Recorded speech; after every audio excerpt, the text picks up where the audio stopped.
Does that work for everyone?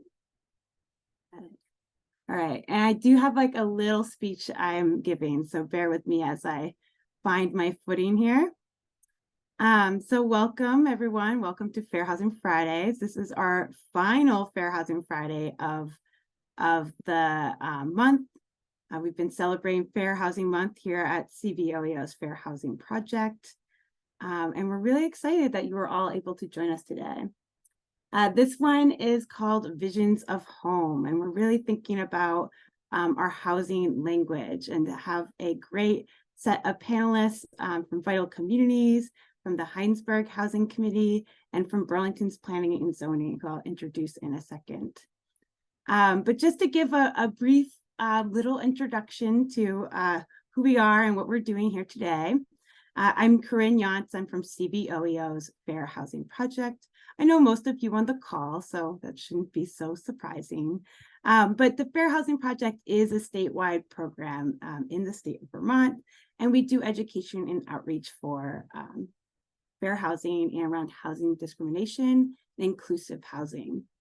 And each April, as I'm sure you're all well aware now, because we are in our final week almost of Fair Housing Month, we celebrate the passing of the Fair Housing Act of 1968, April 11th.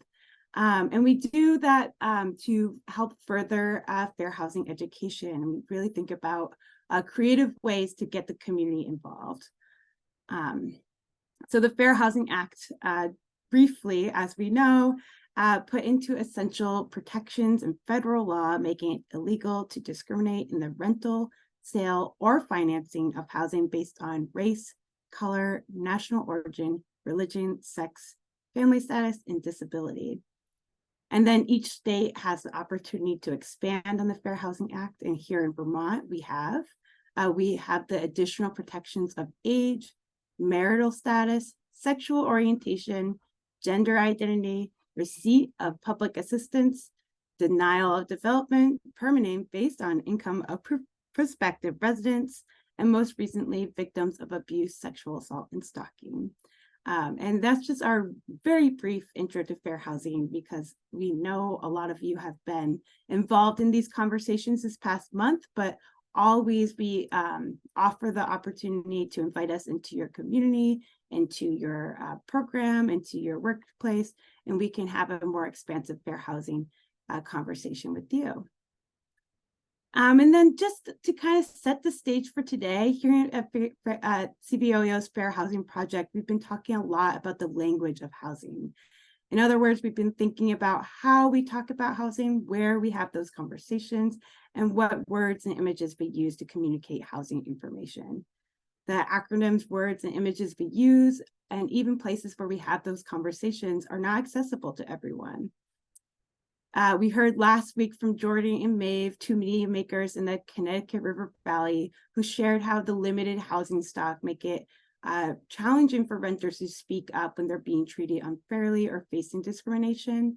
And the week before, we heard from Megan from Evernorth, Juniper Creatives Will and Jennifer, and Sal from Lauren Tide about how resident participation in their living spaces make for more thriving, connective, and even more efficiently developed communities. And today we will talk about how the housing conversation, how to bring that housing conversation to our community members, shift the conversation to be more inviting, and expand our ideas about what Vermont communities look like. And that's because opportunities for community engagement in the policies we implement in towns, cities, and states, they're really, they're avenues for community members to ensure their needs and shared spaces are not steamrolled by policies that are coming from the government, the state, not because that those policies are bad, but because community members really know what their needs are. But we also now know that only a select people can have access to these conversations. And so we're really trying to work on how to bring those conversations to our community and make them more inclusive. So without further ado, I'm going to introduce our three panelists. We're going to start with John Hafner, who's joining us from Vital Communities. Hi, John. Hi, nice to be here. Thank you, Corinne. I'm going to just share my screen real quick and make sure I'm in the right spot. Okay. How's that? Can folks see it? Looks great. Excellent. All right. Thanks so much for being here. Like I said, my name is John Hafner, and I'm from Vital Communities. I'm a transportation housing program manager at Vital Communities. And for those of you who don't know who Vital Communities is, it's a nonprofit that cultivates the civic, environmental, and economic vitality of the Upper Valley region of 69 towns spanning the Connecticut River on both sides of the river in Vermont and New Hampshire. And I really like the charge of this webinar, and Corinne, what you and Jess and others have been doing with the series to try and create a more expansive housing vocabulary. Because when we talk about housing, and what I'm going to talk about in this presentation is that a lot of mental conceptions come to mind, and there are a lot of assumptions that go with those mental conceptions of what housing is, what a home is. And so I wanted to try and unpack some of those assumptions here to reveal a little bit more about our state's housing system. So I'm going to begin, in order to do that, I'll begin with a story of a Vermont home. Now, this is just a stock image when you Google Vermont home, and this is the kind of image that comes up. I think we're all familiar with that kind of mental conception that emerges about what a house in Vermont is, or what the character of a Vermont community is. But I want to sort of unpack the story behind this. And now I don't, because this is a stock image, I actually have no idea what the story behind this home is, but I think that that's what's fun about mental conceptions and the vocabulary and vernacular that we use to describe mental conceptions of housing, is that we can play with them, and we can, sort of poke holes in them and tease out what some of the assumptions behind these stories are. So let's kind of run with the mental conception that this image brings to mind. So what is it? Is this a house? Is it a barn? Where is it? Is it in a rural estate? Is it a working farm? Who lives in this kind of building? Is it a family? Is it multifamily? Does a Vermonter live there? God forbid, a Flatlander from Massachusetts or even New Jersey. How did it get here? Is it historic? Is it who was involved in the construction of it? Is it a contemporary renovation? And how old is it? Is it something that has been around for a long time? Is it something that has changed and adapt to different trends and all of those things? So what I think all of these questions reveal is that a mental conception that we have around housing and the stories that we tell about these mental conceptions and the languages that we use, they're really just that. They're stories, and they can be grounded in fact or fiction, reality, myth, or some combination of all of them. And I think that these stories and these mental conceptions of housing are dynamic, and they can change. They don't have to be set in stone and established. They are informed by different politics, different power dynamics. And also these stories and these mental conceptions have a standpoint. They come from a storyteller's perspective, and those different perspectives can inform what the larger dominant narrative and picture of housing is here in our state. I think for me, all this is to say that it's important that these mental conceptions that we have of housing can also be used to help reveal a lot of things about our housing system here in Vermont. And that's what I'm going to try and unpack here. And I think that this is important because, is what I think, and probably what a lot of people on this call think, is that housing is an incredibly important issue right now, and that we can really use the housing crisis as a lens to reveal a lot of things that are wrong with society. And so I think that we're really in a moment where we can think about a housing theory of everything, how our housing crisis can explain a lot of the issues that we are facing. But within this sort of explanation of the housing crisis, something that's, I think, is absent a lot is these mental conceptions of what housing is. So oftentimes our analysis of the housing crisis is taken up in very technical terms. So that's sort of the narrative that comes forward, is the technical terminology that you use to discuss what the housing crisis is. So for example, developers, builders, even oftentimes housing advocates might use something called the 5 L's of housing. And that's land, labor, lumber, lending, and laws. So land, what are the lots that housing sits on? Labor, the workforce that goes into constructing housing, lumber, or the materials that go into housing, the financial components of what it takes to get housing built, and then the laws that govern housing, like zoning bylaws and regulations and things like that.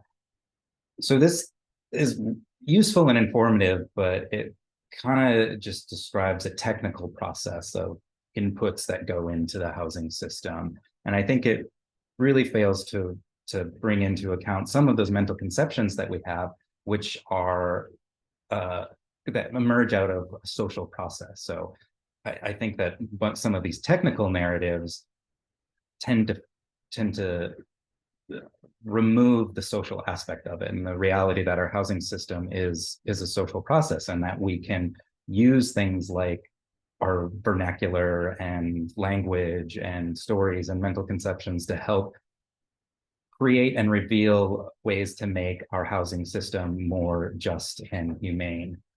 So instead of thinking about housing just as this technical system involving all of these different inputs, I like to think of housing as a social system. And I borrow this thinking from a prominent urban geographer who's named David Harvey, who's worked at the intersection of social justice and housing and since the late 1960s. And I'm paraphrasing here, but Harvey uses a model of thinking about social systems that includes things like mental conceptions. So the images that come to mind when we think about housing. Harvey also talks about the technologies that go into creating and maintaining our housing stock, what new developing technologies that we can take advantage of to help create housing. Also think about the daily life that housing engenders. So how are our daily lives organized, and the experiences of everyday life? How does our housing system help facilitate that? Also, how has our workforce involved in producing the material needs that we need in society, like housing? And how does housing provide for those very basic material needs, such as shelter? Also the social relations. How does housing organize relationships between people, for example, landlords and renters? And finally, how does the built environment utilize and exist within our natural environment? So how do our relationships to nature, how is that part of this overall social system of housing provision? To help kind of make this a little clearer, I want to use a few examples of how we can kind of use this model to help think about how mental conceptions play a big part of our housing system. And I'm going to use a very sort of trendy example topic of ADUs and accessory dwelling units. So this is an example of how we have all of these sort of technical terms and this vocabulary that we use within housing conversations. But I think it's important to interrogate with that terminology what comes to mind when we use them. So I think oftentimes ADUs are talked about in these ways that are these cute, hip little tiny homes that get plopped into suburban backyards, and they conjure these sort of mental conceptions of gentle infill that doesn't change the character of the community. And so it's really kind of inviting idea of how ADUs can help with our housing crisis. But I think if we talk about what this kind of mental conception reveals about ADUs as a housing strategy, I think we can start to tease a little bit more about what its potential is or what its drawbacks might be. So what does ADU and the mental conceptions of them as being these kind of hip little backyard tiny homes, what might that reveal about, say, social relations between landlords and tenants? And what kind of social relations between landlords and tenants do we want to champion with ADUs? Do we want them to exacerbate disparities between renters and property owners within the housing system? Or do we want to maybe think about ways that can shift the dynamics between renters and property owners to be integrated much more into a collective neighborhood and community. And if that integration happened more, what could that mean for daily life within communities that have been dominated by single-family zoned, owner-occupied homes? Neighborhoods could then be intermixed between more property owners and renters, and then property owners would have to see renters as full human beings and not just as ATM machines. And then in doing so, how could that change our mental conceptions of ADUs from this kind of hip passive income earning opportunity for already affluent homeowners towards something that could be could really challenge some of these inequities within our housing system. Yeah, I think I want to try to go through another quick example using another acronym, because it's not a housing solution, obviously, if it doesn't have an acronym. But ROCs are resident-owned communities. They're manufactured home parks where the owner of the manufactured home is in a part of a cooperative that collectively owns the lots that and the land that the manufactured home park sits on. But I think they're another great housing solution that can take advantage of this model. I'm going to give an example of a resident-owned community outside of Lebanon called Mascoma Meadows that put in a built-on on-site solar farm onto their park. So taking advantage of new technologies as part of their housing solution. And then in doing so, through using those new technologies, you could think about what kind of productive economic forces that they kind of collectively bring to bear on their part to do infrastructure development that ultimately reduces the lot rents for these 50 member owners of this park. And so it creates economic opportunity for them to collectively own and improve their material lives.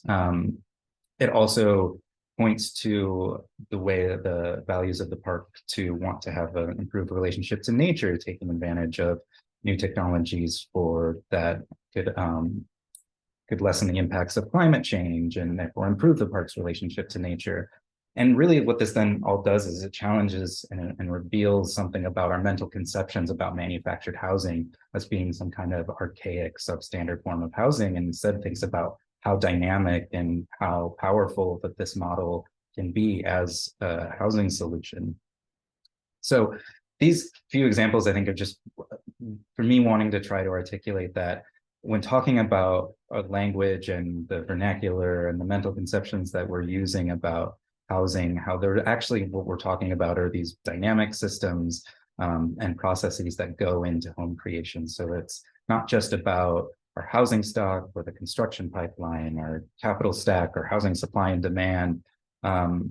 Those terms tend to just engender this benign system of inputs and outputs and doesn't really take into account things like our daily lives, our relationship to each other, our relationship to nature.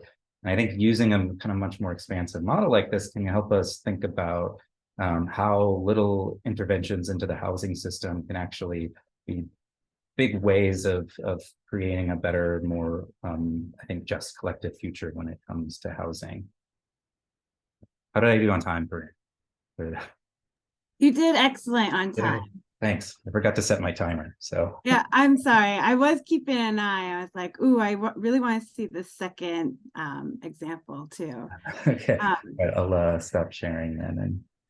And I'm hoping that with our time for our Q&A that we can hear even more about that. Thanks so much, John. That was really great. And even a new, I expected to already know this information from last fall, and I found myself frantically taking notes because I feel like you brought even a more new perspective than I last heard. So thank you so much. yeah. And then, so I think on that note, I'm going to invite Sarah from Burlington Planning and Zoning Department to share the ways that you all have been thinking about how to invite the community in and really invite them to rethink the story of housing that we all kind of internalize that might not be equitable or actually represent the housing landscape that we're in. Hi, Sarah. How are you doing? Hey, great. How are you? Thank you for having me today. I'm Sarah, and I am a planner in the Office of City Planning with Megan Tuttle and Charles Dillard, both of who are also here today. And we spent a lot of time over the last 9 months developing the concept of the Burlington Neighborhood Code. So our office works on a wide range of policy efforts as a complement to other organizations and other city-led initiatives to support more housing. And often that involves changing zoning laws that govern where and how many homes can be built. And in order to expand the vocabulary of how we're talking about housing, we're being very intentional about how we talk about housing types that exist today in the city in order to help people more fully see the range of housing types that we have in Burlington, as well as opportunities for what new homes can look like. And through this work, we're using the same basic tools that all planners use when we talk about zoning, including different maps and data types, and combining it with artwork, stories, and different engaging events that really try and go beyond the ways that we normally talk about zoning policies.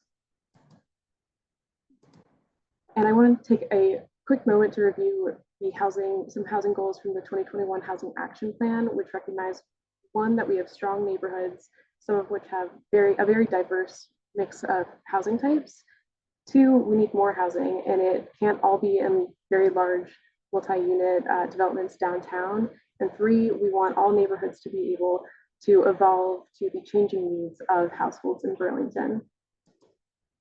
However, we also know that our zoning laws are really going to need to evolve in order to achieve that, with particularly in the city's residential neighborhoods that which have about 80% of that land zoned for low density development. But this conversation today isn't, as we know, about how we're going to change those zoning laws, but more about how we're talking about the types of homes and what types of home we're aiming to allow more of. And also, as John talked about, when we talk about building these new homes as planners, we use a lot of technical terms, that discuss very highly technical standards and how we regulate those homes getting built. But what we are actually talking about are the homes that people are living in. And the way that we talk about these homes, the actual terms we use to describe them, suggest different ideas about who lives in them and what the home's purpose is. And what's more, in most places, these types of homes that you see on the screen here are legally required to be separated from one another. And the neighborhood code is about how we recognize that our neighborhoods can and also do feature already a range of home and housing choices. Often this is referred to as the missing middle housing, or specifically the types of neighborhood scale housing, like duplexes, triplexes, and even small apartment buildings that are common in some of the city's most beloved and historic neighborhoods. And these were eventually obviously made illegal to build by changes to zoning laws over time. And not only is this work about how to enable more homes that fit into this overall scale and pattern of many of these cities' neighborhoods, but also to be very intentional about talking about what this actually means. And here's an example of the Old North End in Burlington, four nearly identical buildings, all within a few blocks of each other. But if you were walking by these homes, how would you perceive them? Unless you were looking for very telltale signs of like these two mailboxes, two doors, one wouldn't necessarily assume that there might be multiple units within these. They might assume back here there's just like a second entrance to these homes. But when you walk through the neighborhood in this area, it's typically that you don't necessarily immediately think of density or the numbers associated with density and those regulation standards. And in fact, these buildings are likely used to be single family homes, and at one point were allowed to be converted into duplexes. And what's more is that these homes are very, very dense. And this information helps us as planners understand that sometimes what zoning says is typically allowed versus not allowed doesn't necessarily match. And despite the fact that all of these properties look essentially the same to someone walking by, the ones indicated in red wouldn't be allowed to be built in this neighborhood due to existing new zoning standards. And this information is really important in helping us understand what types of homes exist and why we can't necessarily replicate them, even if we wanted to, even if neighbors really wanted to. And so this is helping us identify what types of standards may or may not be helping us achieve our goals. And using events like so back to the different ways that we're doing this outreach, different events like housing trivia night and neighborhood walking tours, which you can kind of see some photos of here, are really fun and friendly formats to not only learn more about what exists within the neighborhoods of the city, but also to contextualize what types of homes we're talking about when we say more homes in all neighborhoods. And also these forums really help us demystify what certain zoning tools mean and what they actually do or do not do, and set the table kind of for a discussion later for why we need to really rely on different types of tools that provide more context-sensitive approaches to regulating what types of homes get built and where. And with this art, which we get a lot of comments on, we chose to work with this artist, Jody Whalen, who is a resident in the New North End, but also works in the South End and is very aware of this neighborhood scale housing and the just community appreciation of these middle housing types. And this art is used to represent this project and also really help us communicate these ideas as part of the project, and just the deep appreciation that residents of Burlington have for these different homes and different styles. And I think, Thanks so I think much. I'm okay on time. Yeah, everyone's so good on time this time around. I'm very impressed. And I know I've already told you this, Sarah, but the depiction of the houses in that illustration, I just find so rewarding. Something that we do at CVOEO's Fair Housing Project is we have our Heart and Home art project. And initially when we sent out these art kits, folks would respond to our "What does home mean to you?" prompt with this drawing of, the box icon with the triangle on top. So otherwise known as, in our world, the single family home. And the irony was that a lot of the folks that we were working with did not live in single family homes. And so there's that, it goes back to that story of what kind of house that we live in. And especially there's one where it's like the square and you see all the windows, and we know lots of people live in a home that kind of looks like that on the outside. And then just this question of the perception of the culture of community is so important, because we know across the country, it tends to be these more so-called liberal leaning states that end up having zoning laws that are actually really exclusive and protect an idea of what a community is that isn't inclusive and maybe not even represent what the community historically has been. So and I have a question for John to that end for a Q&A, but before we get there, I do want to introduce Beth, who's worked with the Fair Housing Project quite a bit, but we're inviting Beth here to talk about housing committees and what they do for community advocacy and what's it like to be on a housing committee. Hey, thanks, Corinne. And I also wanted to thank Corinne and Jess for organizing this. And it's been really fun hearing the different perspectives over the weeks. I think you've had a really great variety of people speaking. So I'm a new-ish member of the Hinesburg Affordable Housing Committee, but the committee itself is pretty well established. And I think has been kind of relatively well known across the state for the kinds of advocacy they have managed to do. And I think town committees are important for a bunch of reasons, but like John said, there's kind of a perception of what affordable housing looks like. And I think people are like, oh, we don't want these like concrete tower blocks. They're going to like ruin the character of our village or whatever. And I think in trying to counter those narratives, having local people advocate for them is really important. So it's like, if we're also living here and we're saying, no, like we need this for like XYZ reasons, people do tend to listen, I think, maybe more so than when it's people they don't know or they don't have those relationships with. And I kind of want to give a few examples of things we've done as a committee, because I think we've been able to do like a bunch of different things and that have had different kind of impacts. So we've had a bunch of housing needs assessments done. They've previously been done with outside consultants, but it's currently been updated working with Chittenden County Regional Planning Commission. And earlier versions of them highlighted things that like Hinesburg really needed affordable housing for seniors, which wasn't necessarily something people had thought of. And that's kind of enabled us to be like, oh, well, we can support projects doing that because that's the kind of thing we need. We've been able to advocate for new developments. So there's a bunch of development happening in Hinesburg right now, some like pretty big ones, are sort of like a couple hundred units, which is like going to really increase the population of the town.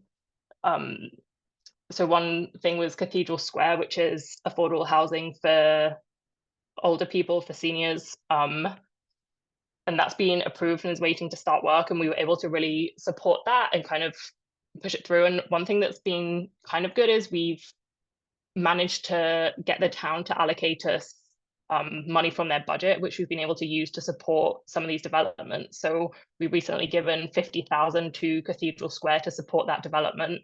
And we're hoping to do the same in the future for other ones by kind of in the process of establishing a permanent housing fund. And one of the things that developers were saying to us was that Hinesburg has really high connection rates for water and sewer, apparently significantly higher than other towns. And we're hoping to use some of that funding to kind of mitigate the costs of connecting the affordable units to town water and sewer, kind of to make it a more, I guess, to like lower the onus on the developers, because they kind of often say, oh, we can't afford to do these affordable units because construction costs have got so much. So kind of looking at ways we can support them to do that. And another thing we've done when talking to developers is consider like where the affordable units are located throughout the developments.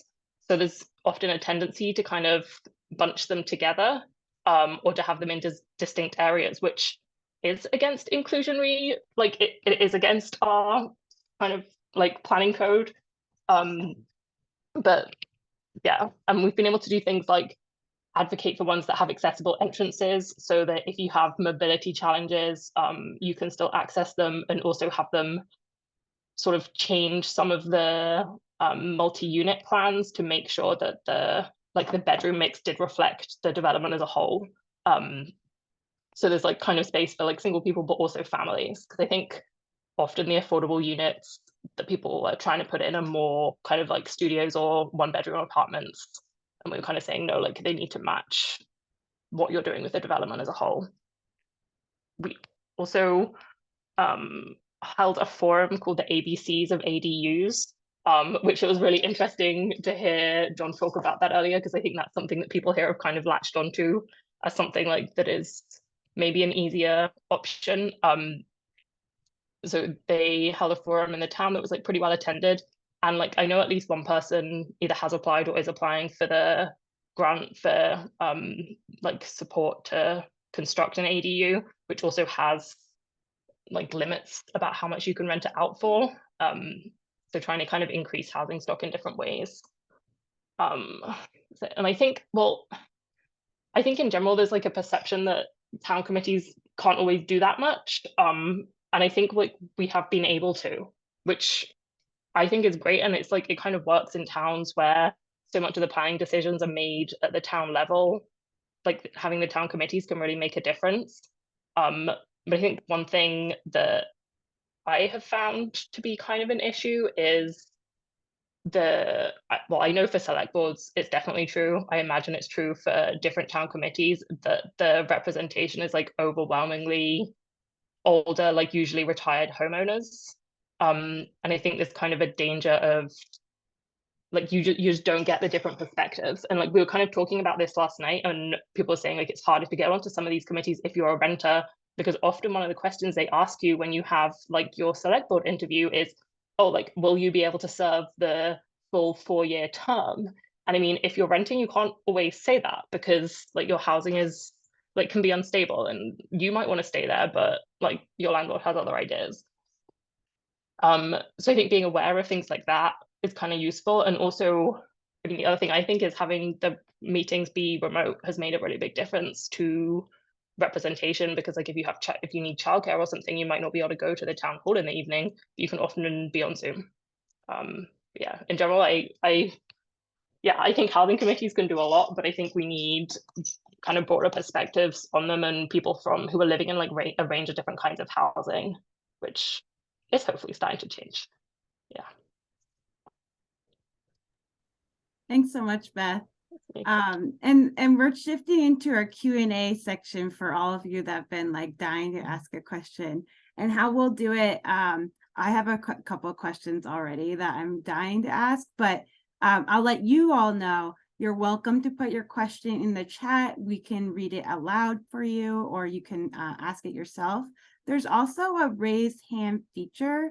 I think if we go to the participants list, there's like a 3-dot. Now I'm like, maybe that's not there. If you would like to speak, you're welcome to turn on your camera and just raise your hand like this, the old school way. That's been effective too. You can also just put "I have a question" in the chat, and we will make sure to pass the mic over to you. In the meantime, I'm going to first start and ask Beth a pretty basic question. I'm just wondering, Beth, if you can speak to what was it like as a community member new to the community joining the housing committee? And do you think, was it anything unexpected or challenging, or was there anything kind of rewarding about it? Yeah. So I think I found it really rewarding, partly because I'm new. I've only lived in Hinesburg for about a year, and it's also been a really great way to like know kind of what's going on here, and to like know other people who I wouldn't necessarily have got to meet otherwise. But the process of joining, so like you have to do an application and kind of provide a cover letter or a CV with like relevant kind of experience, and I took that very seriously, and then realized later on that a lot of people do not take that as seriously. So I was really trying to like justify why like I should be on this committee, and a lot of people are kind of like, oh, I'm just interested in this. And then we had to have a public interview at a select board meeting, which I understand, but can also be kind of intimidating if you're not used to that kind of thing, I think. Yeah, so I get why that can be kind of hard for some people, I think. I was super nervous. The bureaucratic process, I remember the first time I was introduced to it was in the housing field, and you know, just like so many ways of there's a way of people come together and vote on things and write agendas and take meeting minutes that for someone that's hasn't been enmeshed in that kind of space can be pretty shocking. And then again, there's this you know, it often comes back to assumptions we have. So in this smaller community, I'm sure the committee members are like, this is a pretty informal, like, we'll ask for this information, but we know that we're pretty like loose about it. And then, but if that's not communicated to you, how are you supposed to know? And then my other kind of question that immediately bubbled up, John, when you were talking about this kind of story of housing and the narratives we have, you showed that iconic picture of the barn and the rolling green hills and whatnot. And I remember the first time I heard you speak about this, you spoke about the historic downtown centers of Vermont, and you showed a picture that I thought was really remarkable. I just wonder if you could speak to that a little bit. Sure, yeah, I think it was a picture of downtown Lebanon, and I think you could substitute, you know, Lebanon with a variety of historic village centers across New England, but that, a lot of the ways that, contemporary land use has worked has been informed by the use of single occupancy vehicles, and then roads and parking have become to dominate spaces. And it's easy to show an image of a single building out in the rural countryside and say like, oh, look at how idyllic this is beautiful, who wouldn't want that?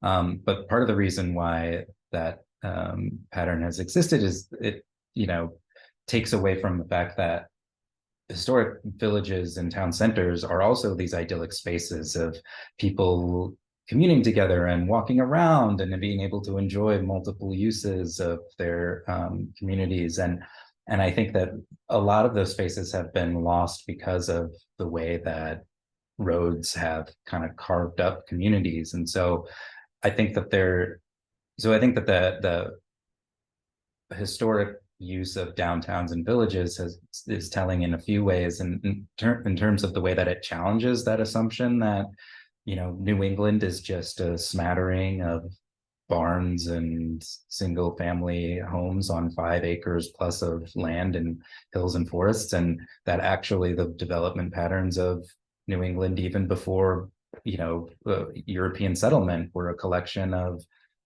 communities along rivers, and that moved around in ways that didn't include just driving between 5-acre estates.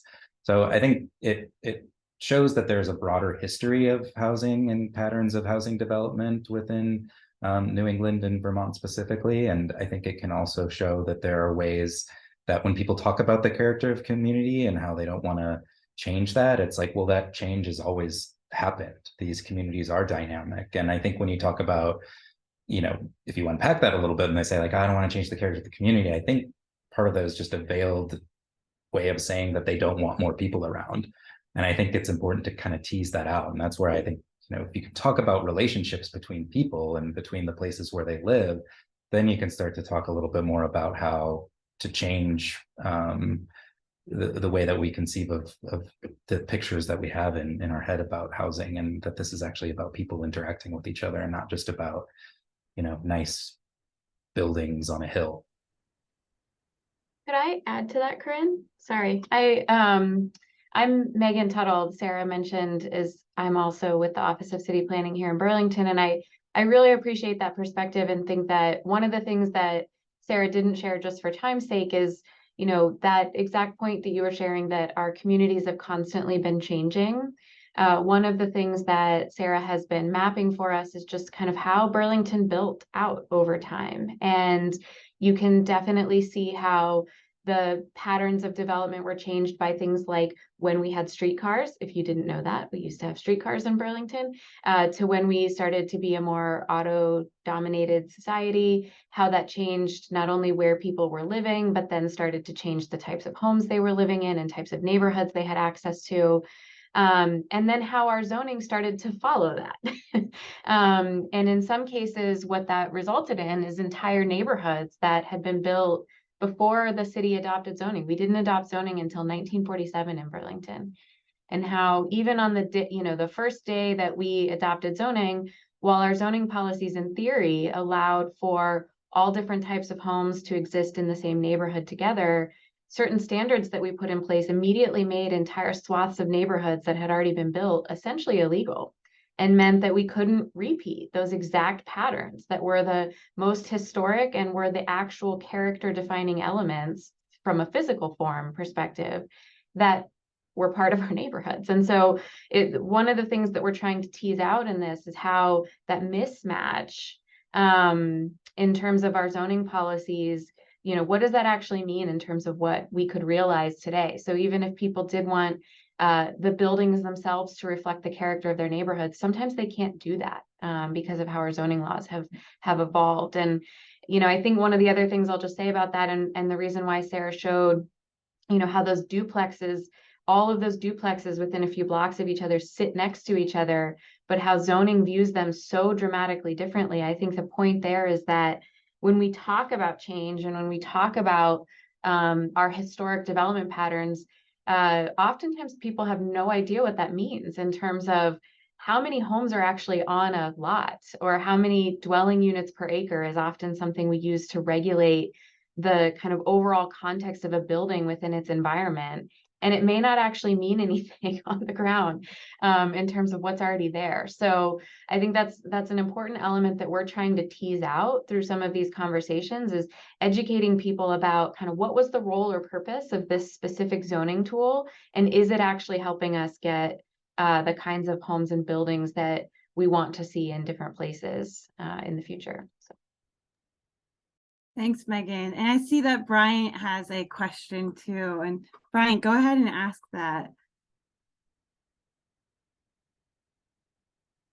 Hi, good afternoon, everyone. Thanks for presenting. A lot of these same issues I've actually encountered in my previous employment, working in a city called Somerville in Massachusetts, where we did have something called additional dwelling units.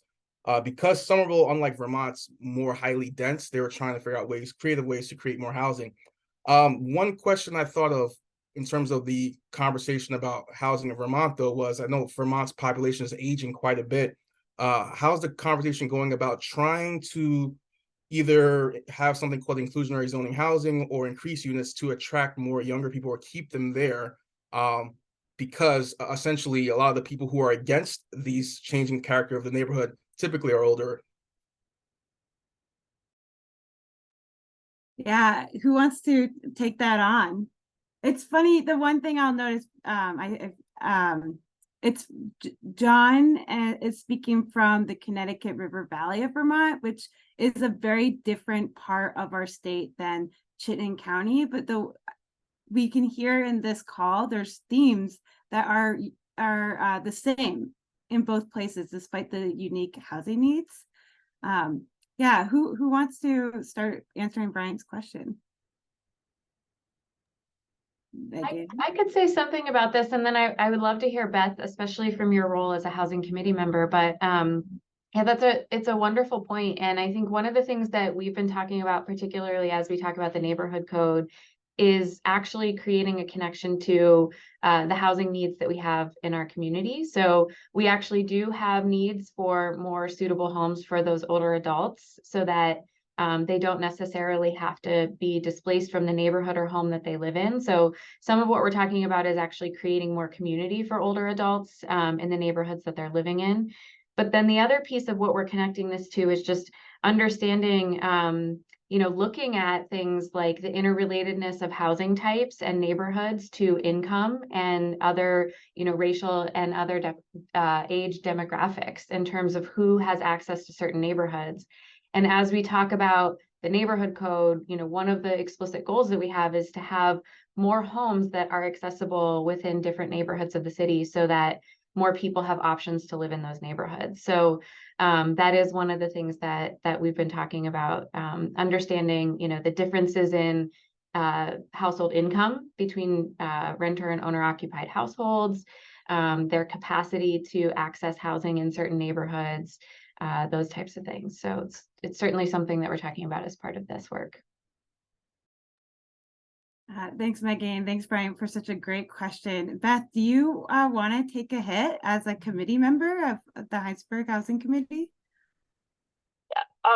I think it's really interesting what you're saying about homes for older adults specifically, because I think that's something that it's something like Hinesburg is kind of focusing on in terms of encouraging movement, because people are like, well, if I have to leave my big house that I had my family in and everything, if there's no other housing in the town they've lived in for 30, 40, 50 years, they're not going to move. So I think having those different kinds of housing is important for movement. I also think just building smaller homes, right? This is kind of personal, but I live in one of the new neighborhoods in Hinesburg that is I think 22 units, and they're kind of townhouse style condos, and it's basically all people around my age or people who've retired here. And I think it's really interesting because it shows there's a really big demand for this kind of housing, but it's not the kind of housing we're building. Yeah. And one thing I remember you saying, Beth, too, is what ends up happening is if you don't have diverse communities, right? So if you have an Asian population and they're also the ones making the decisions, they might not be thinking ahead like, hey, we actually want people that don't fit our exact same demographic to live here. What kind of housing do they need? Also, how can you know what kind of housing a person needs who has a different lifestyle than you, or comes from a different background, or has a different kind of work that they do, you know, et cetera, et cetera, et cetera. And then, John, I do think you might have a different perspective, or you might have the same perspective based off of what you're seeing in your part of the state. Yeah, I think I don't know if this is I think this might be a statewide trend, but at least in the Upper Valley in both Vermont and New Hampshire, the population would be declining if not for net migration into the area from people outside the area. And so I think that there's just a, you know, kind of a basic matter of like towns need to have people moving there in order for these towns to continue to exist. But I think something that's really important to go in on that, I think, well, first of all, to echo that, I think you need a diversity of housing types in order to meet that different changing, you know, demographic trends based off of population and inbound migration and aging and all of those things. But also, I think it's imperative that people, as we're thinking about adding diverse new housing types, to also think about ways to make sure that the addition of new housing or the revitalization of communities doesn't equal gentrification of those communities, because oftentimes I think the people that are coming who are able to move, and this was particularly true during the pandemic, were really able to influence the price of people's the value of people's homes, and that increases sort of tax burdens and housing burdens of existing populations. And so I don't know if there's really a good kind of answer to that, or how you can set in places to make sure that gentrification doesn't happen when it comes to kind of revitalization. But I think that sort of creates a lot of tension between people who have lived in communities for 40, 50, 60 years and people who are coming from outside. And I think it's, you know, it shouldn't, unfortunately, that results in a lot of like just, I think, straight up kind of xenophobia of people coming from outside into new areas. But I think that shouldn't just result then in this blanket kind of like, no, we can't have new housing. But I think we just also need to think through how that impacts existing communities as well. So it's a really, I think, a challenging dynamic. We're seeing it play out here in the Upper Valley. I imagine that might be a familiar trend across the state.